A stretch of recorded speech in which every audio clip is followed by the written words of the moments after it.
The key pressure for me as a head teacher, if I look at all of the things that are pressures, the key one is whether or not people will like me and like the values that I'm representing and the direction I want to take the school.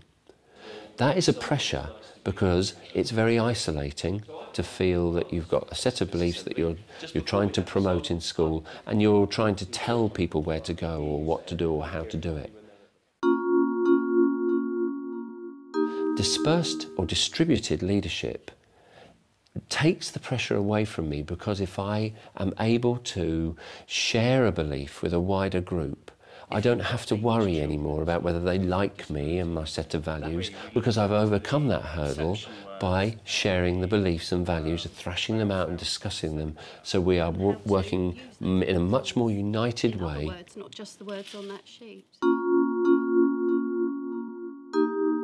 It's very hard to go to Brian relieves his work pressure with distributed leadership, but can it be of use to other head teachers and senior managers?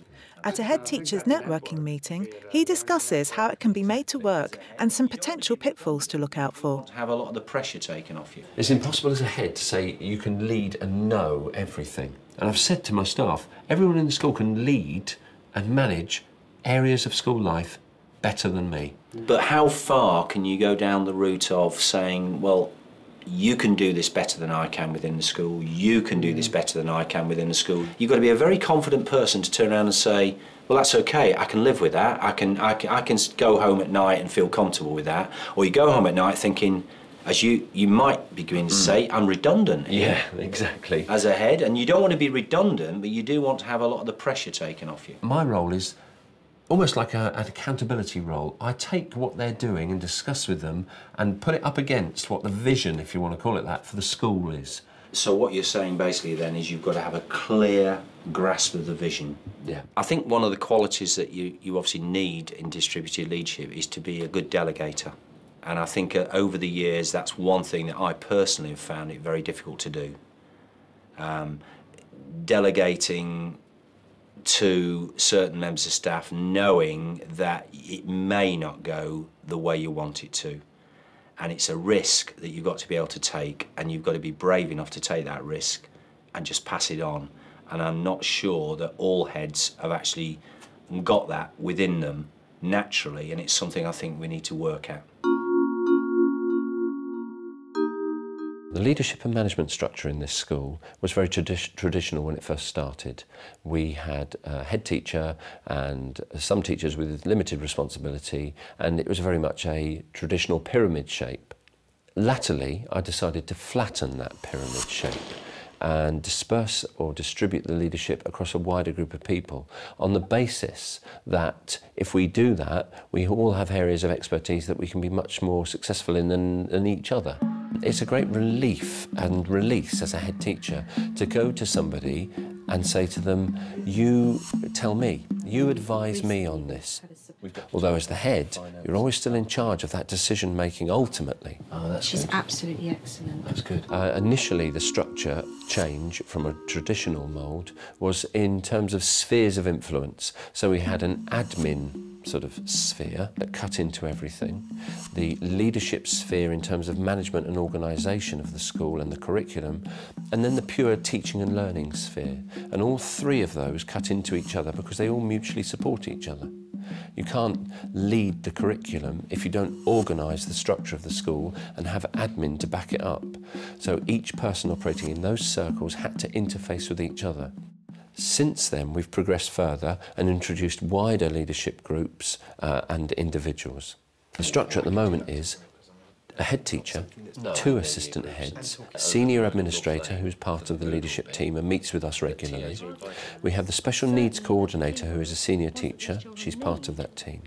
Then at another level, you have teaching and learning responsibility posts, and those people are responsible for key cross-curricular areas and the leadership of a combined year group. Jonathan and myself are the assistant heads. We support Brian and he supports us with our workload. So if we're feeling busy and if he's feeling busy, we kind of can sense it and we can pick up work from one another. And if someone hasn't sensed it, it's so easy to say, Eke, I'm busy and I need you to take this from me. We have our team leaders and they lead 2 year groups each, and they are very flexible people who are used to taking on additional tasks when things get busy. And when we were appointing those team leaders, that was a very strong consideration for us, that they needed to be flexible and they needed to be able to sense when things need to be delegated and when we need to kind of move jobs around the school. And they're very good at that and they're very supportive. So that's where dispersed leadership works incredibly well. Yeah, initially in my role, I found it quite difficult because I am working in a team with 2 assistant heads. So it's kind of hard to find your role. But what helped me in that was the head teacher providing middle management training, which clearly defined what our roles were. And although it's been very gentle, I feel that we've built quite a good foundation, and I'm feeling that now they're 2 very separate roles between myself and assistant heads. I'm a Year 3/4 team leader, and my responsibility for my team would relieve that pressure from Brian, because then instead of him having to deal and work with maybe 5, 6, 7 teachers, I can communicate in smaller groups with them and then feed back to him, so he has a more personal touch added to discussions with me, and then I can filter through from the head teacher. The benefits of working in smaller groups really is that you've got your finger on the pulse in lots of different areas. It stops the cliqueiness amongst people.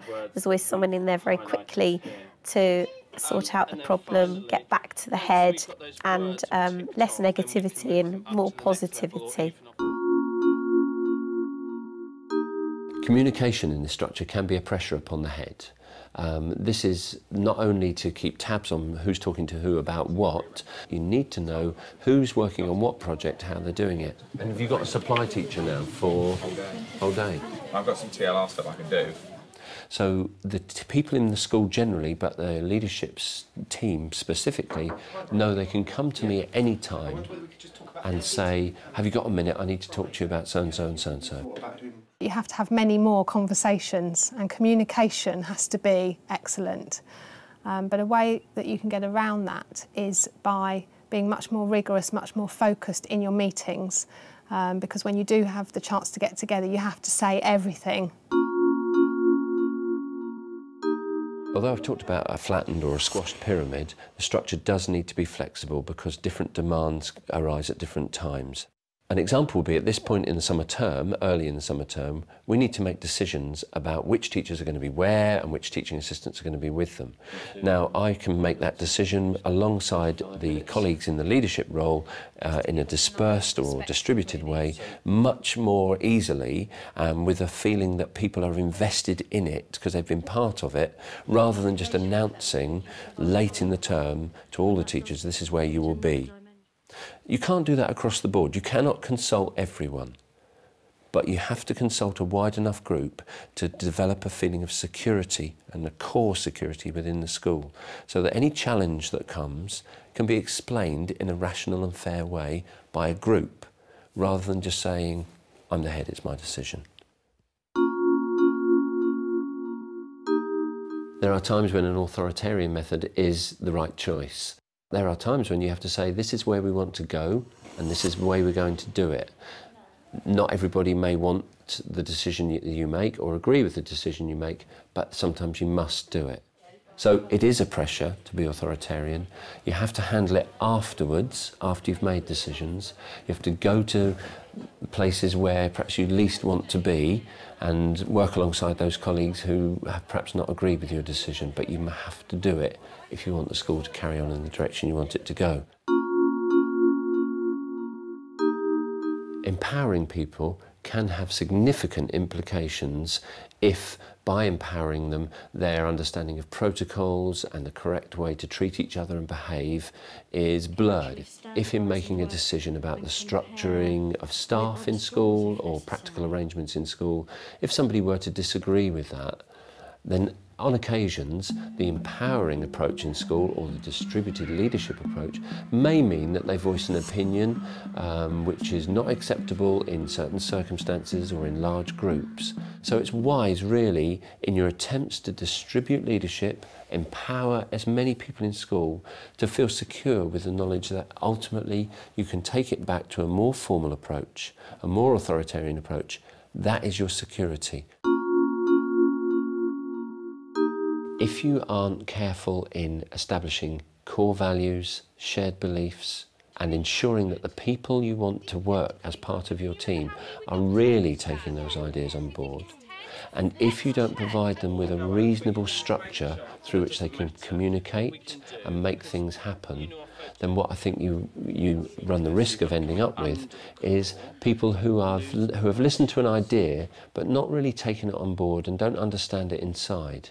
So that when you ask them to work taking on leadership issues or new roles, they tend to return to you more frequently than you want them to, asking for the next step or asking to be guided. That's not saying that that shouldn't ever happen, and not saying it doesn't happen a lot, but there's a difference between people asking for a bit of advice because their ideas are developing fast and people asking to be told what they should do next in a much more of a puppet sort of a fashion. If I was giving advice or tips to anyone on working with the idea of distributed leadership, I would say be very clear in your mind what you want to achieve in your school and break that down into the key areas that might be led by different individuals. Once you've got that structure and plan in your mind, then the next step, the crucial one, is look very carefully at the people in your school, cultural architects, movers, drivers, whatever you want to call them, doesn't matter what the term is. And those are the people you need to place in the key positions. You've got to look for key qualities in those people of enthusiasm, the desire to improve children's learning, the wish to work cooperatively and with integrity with other members of staff, and also a wish to learn. Those people have to be key learners themselves. I came to the school as a class teacher, and very soon afterwards Brian had approached me to suggest that I might do other things in the school and I might take on senior roles in the school and join the leadership team. And I did resist, I have to say, for quite a long while because my heart was in the classroom and I wanted to be with the children 100% of the time. But I have taken on board everything that he said to me, and that has resulted in me really changing my mind about things and really enjoying the leadership opportunities that he's given me. The personal issue of pressure in school for me would always come back to believing and feeling that I'm doing the right thing or the best thing and having high enough expectations and standards. Distributed leadership helps me with that, because if I can go to other people, talk through ideas, be challenged and offer challenge and measure and compare expectations, then I gain a lot of strength from knowing that if we take a step forward in a certain area, I've got other people who have thrashed that out with me, and sometimes they're taking the step forward, sometimes I'm taking the step forward, but I feel much more secure knowing that I've had the opportunity to make comparisons.